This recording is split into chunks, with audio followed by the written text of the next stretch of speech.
आगरा के ताजमहल को मोहब्बत की निशानी कहा जाता है, वो निशानी जिसे शाहजहां ने मुमताज की याद में बनवाया। लेकिन मोहब्बत की निशानी कहे जाने वाले ताजमहल को सिर्फ दो प्रेमी प्रेमिकाओं के मोहब्बत की निशानी कहा जाए, ये बात जरूरी नहीं है, क्योंकि इस बार हमारे पास एक नया उदाहरण है। ताजमहल एक माँ और एक बेटे के बीच की मोहब्बत की निशानी बना है।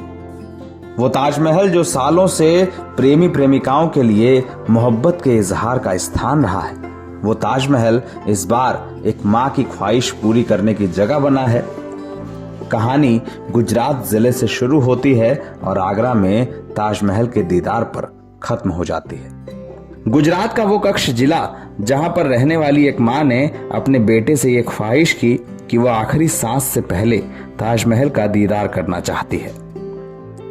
कच्छ जिले के मुंद्रा की रहने वाली रजिया बेन ने अपने बेटे इब्राहिम से कहा कि वो ताजमहल देखना चाहती हैं। ताजमहल के दीदार की ख्वाहिश इसलिए भी जरूरी थी क्योंकि रजिया बेगम 32 साल से बिस्तर पर है।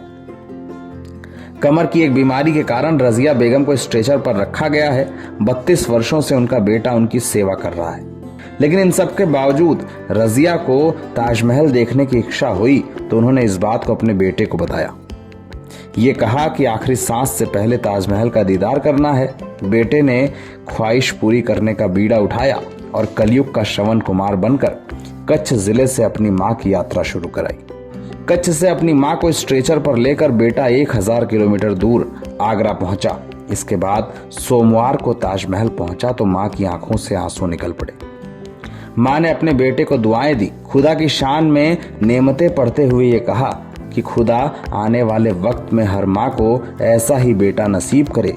ये कहा कि खुदा के लिए शुक्राने की नमाज करनी हो तो इसी मस्जिद में कर ली जाए, ताकि हर माँ को ऐसा ही बेटा, ऐसा ही शख्स महसूस हो सके।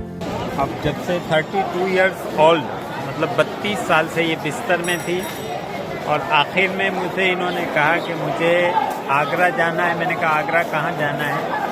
तो बोले अकबर बादशाह के ज़माने में जो हमारे शिया जस्टिस थे, चीफ ऑफ जस्टिस थे, उनको शहीद किया गया है जहांगीर के ज़माने में, तो उनके मज़ार पे ज़ियारत के लिए जाना चाहती हूँ। मैं उनको आगरा ले आया, बड़ी मुश्किल से बाय ट्रेन हम लोग आए हैं और उसके बाद वहाँ पे इन्होंने उनके दर्शन किए, उनकी ज़ियारत की, उनके मज़ार पे वहाँ हम लोगों ने हाज़िरी दी।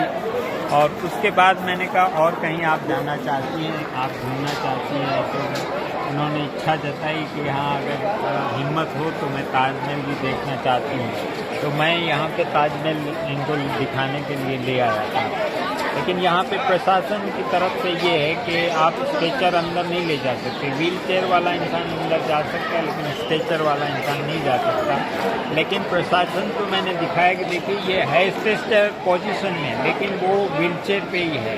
तो वो आए, पूरी टीम ने इनको देखा और चेकअप किया कि ना पेशेंट सही है एकदम और अंदर जा सकता है। जब प्रशासन ने इनको अंदर जाने की परमिशन दी तो मैं ताजमहल के पूरी टीम को, यहाँ के प्रशासन का, यहाँ के स्टाफ का मैं बहुत बहुत आभारी हूँ। और उन्होंने मुझे अंदर जाने की परमिशन दी और मेरी माँ का ये आखिरी जो मेरा सफ़र, ये यहाँ का जो आगरा का जो सफ़र था वो पूरा हुआ। और मैं प्रशासन का बहुत बहुत आभारी हूँ कि ताजमहल में उन्होंने आने दिया और हमारा सहयोग किया। लेकिन कलयुग की ये कहानी सोशल मीडिया पर जब आई तो लोग इसे सलाम करने लगे। लोगों ने कहा कि श्रवण कुमार की कहानी हमने रामायण के काल में पढ़ी थी। त्रेता की कहानी के बाद कलयुग में भी एक श्रवण कुमार है, वो बेटा जिसने 1000 किलोमीटर का सफर कर अपने माँ की ख्वाहिश पूरी की और ये बताया कि कलयुग में भी माँ और बेटे के रिश्ते से पवित्र रिश्ता कोई नहीं होता।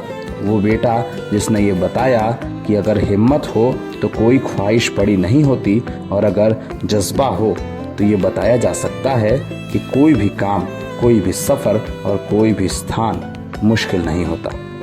ताजमहल की खूबसूरती के चर्चे यूं ही नहीं है। उसकी खूबसूरती को निहारने के लिए चाहे बुजुर्ग हो या जवान, हर कोई उसकी खूबसूरती से रूबरू होना चाहता है। यही वजह है कि एक 85 साल की बुजुर्ग महिला जो 32 साल से बिस्तर पर पड़ी हुई थीं, उनने अपने बेटे के सामने ताजमहल को देखने की इच्छा जाहिर की। दरअसल बुजुर्ग महिला को अपने एक वालिदान की मज़ार पर जियारत भी करनी थी और उनके बेटे इब्राहिम उन्हें गुजरात के कच्छ क्षेत्र से 1000 किलोमीटर दूर से आगरा लेकर आए और यहाँ उन्होंने व्हील चेयर पर अपनी माँ को ताजमहल के दर्शन कराए। इस पूरे काम में एएसआई के कर्मचारियों ने भी उनकी मदद की। यहाँ का प्रशासन भी उस बुजुर्ग महिला के जो इच्छा थी ताजमहल देखने की, उसको उन्होंने पूरा किया। आगरा से सुनील साकेत, नवभारत टाइम्स ऑनलाइन के लिए।